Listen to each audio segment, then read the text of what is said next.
Haridwar corridor योजना के तहत प्रस्तावित बस अड्डा शिफ्टिंग को लेकर विवाद और बढ़ गया है। मंगलवार को शहर के सभी व्यापार मंडल एकजुट होकर विरोध प्रदर्शन में उतर आए। हर की पौड़ी से लेकर सिटी मैजिस्ट्रेट कार्यालय तक व्यापारियों का लंबा पैदल मार्च निकला। इसमें कनखल, ज्वालापुर और हरिद्वार शहर से भारी संख्या में व्यापारी शामिल हुए। व्यापारियों का कहना है कि बस अड्डा हटाने से न केवल उनका कारोबार प्रभावित होगा, बल्कि आम जनता को भी परेशानी का सामना करना पड़ेगा।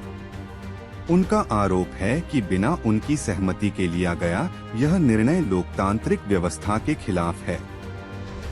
हरिद्वार कॉरिडोर परियोजना को लेकर लंबे समय से चर्चा चल रही है। सरकार का तर्क है कि इससे शहर का विकास होगा और हरिद्वार आने वाले श्रद्धालुओं को बेहतर सुविधाएं मिलेंगी। लेकिन व्यापारी मानते हैं कि बस अड्डा शिफ्ट होने से बाजारों की रौनक खत्म हो जाएगी और उनकी आजीविका पर सीधा असर पड़ेगा। प्रदर्शन के दौरान व्यापारियों ने नारेबाजी करते हुए कहा कि उनकी सहमति के बिना कोई फैसला थोपना स्वीकार्य नहीं है। उन्होंने साफ चेतावनी दी कि अगर प्रशासन ने उनकी मांगों पर ध्यान नहीं दिया तो आंदोलन और उग्र होगा। सबसे गंभीर चेतावनी तब सामने आई जब व्यापारियों ने कहा कि अगर बस अड्डा शिफ्ट किया गया तो वे आत्मदाह तक को मजबूर होंगे। इस ऐलान से माहौल और भी तनावपूर्ण हो गया।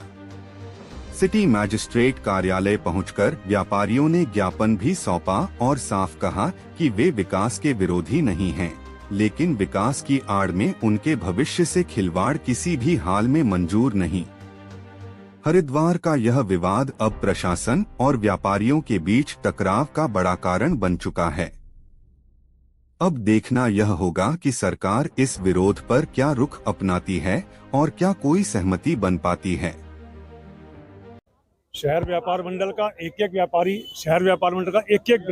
कई दिनों से भ्रमिक है, क्योंकि प्रशासन शासन कोई ध्यान ही नहीं दे रहा।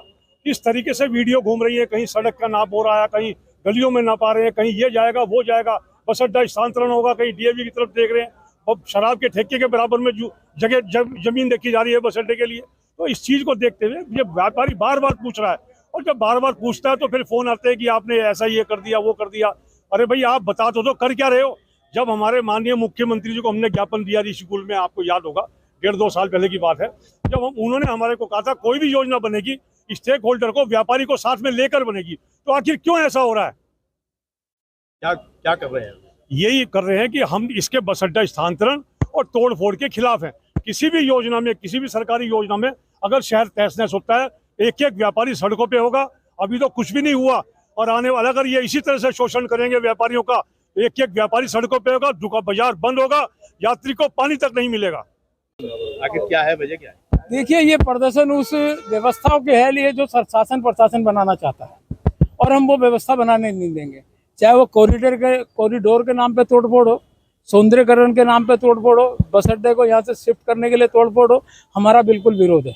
हरिद्वार में जो होगा वो व्यापार मंडल की सहमति से होगा। बिना व्यापार मंडल की सहमति से हम किसी भी शासन प्रशासन को कोई काम करने नहीं देंगे। ये हमारा डंके की चोट पे है। और आज तो ये अभी एक उदाहरण है, अभी तो ये लड़ाई की शुरुआत का ये उदाहरण है जो आपने व्यापारियों का जन सैलाब देखा है। और इसके बाद अगर शासन प्रशासन नहीं माना और व्यापारियों की बात उसने नहीं मानी, तो हरिद्वार की क्या हालत होने वाली है ये शासन प्रशासन खुद समझ सकता है, ये उनका मानना है। लेकिन अभी तक प्रशासन ने ये साफ नहीं किया है कि बस अड्डा शिफ्ट होगा या नहीं होगा, क्योंकि अभी जो बात हुई है उनका कहना ये है कि हमारा ऐसा कोई प्लान नहीं है। देखिए, अगर उनका प्लान नहीं है तो ये परिवहन विभाग के लोग जगजीतपुर में जाकर तो नपाई क्यों कर रहे हैं, सड़कों की नपाई क्यों हो रही है, चंडी द्वीप के नीचे गौरी शंकर द्वीप पे नपाई क्यों हो रही है, ये गुमराह करने की कोशिश है। हरिद्वार की व्यापारी की जनता को ये गुमराह किया जा रहा है। जैसे कि व्यापारी अधिकारियों की कार्यश्रेणी होती है ना, कार्यशैली होती है कि बताओ कुछ करो कुछ, और ये स्थिति वो है। लेकिन चाहते नहीं कि कोई लोग बने। अस्थायी बस अड्डे को बनाने। अरे तो स्पष्ट करे ना, हम तो हमें भी पता, हम यहाँ के नागरिक हैं, 56-57 साल की उम्र हो गई हमें, हम भी यहाँ के नागरिक हैं कि हर कुंभ अर्ध कुंभ में अस्थायी मेले, अस्थायी बस अड्डे बनते हैं, शौचालय बनते हैं, टेंट सिटी बनती हैं, हम कब उसका विरोध कर रहे हैं? चाहते हैं कॉरिडोर बने बाजार में। नहीं, बाजार में कॉरिडोर क्यों बने? जरूरत क्या है? कॉरिडोर बने तो पहले, सबसे पहले शिवालिक पर्वत को देखो ना, जो हालत है शिवालिक पर्वत की। कभी वो टूट रहा है, कभी वो काली मंदिर के ऊपर बोल्डर गिर जाते हैं। आज ये बादल जो फट रहा है, जो उत्तराखंड के अंदर जो त्रासदी आ रही है, इसके पीछे कारण क्या है? इसके पीछे सोचना समझना चाहिए कि वो ये सब चीजें क्यों हो रही हैं। विकास कर रहे हैं विनाश की ओर। ऐसा विकास हमें नहीं चाहिए जिसमें विनाश हो। क्या करेंगे आगे? आगे लड़ाई लड़ेंगे। अगर शासन प्रशासन ने हमारी बात नहीं मानी तो लड़ाई लड़ेंगे। हमारे पास लड़ाई के बहुत बहुत वो हैं। हमारे पूरा जिला हरिद्वार में व्यापार मंडल की एक एक इकाई हमारे साथ है। ऐसी कोई इकाई नहीं है व्यापार मंडल की पूरे जिले के अंदर जो मेरे साथ नहीं है। आज ये जो व्यापारियों का जनसैलाब देख रहे हो, ये संपूर्ण जिले की इकाई है, शहर की इकाई है। ज्वालापुर, कनकल, शिवालिक नगर, ये सब जगह से, हैदराबाद से, मिसरपुर से, बुड्ढी माता से, ये सब लोग आए हुए हैं। ये व्यापारियों का जनसैलाब है। और आगे देखना, अभी तो लड़ाई की शुरुआत है। आगे और कैसी लड़ाई लड़ेंगे? आत्मदाह करना पड़ा तो आत्मदाह भी करेंगे, ये सबसे बड़ी बात है।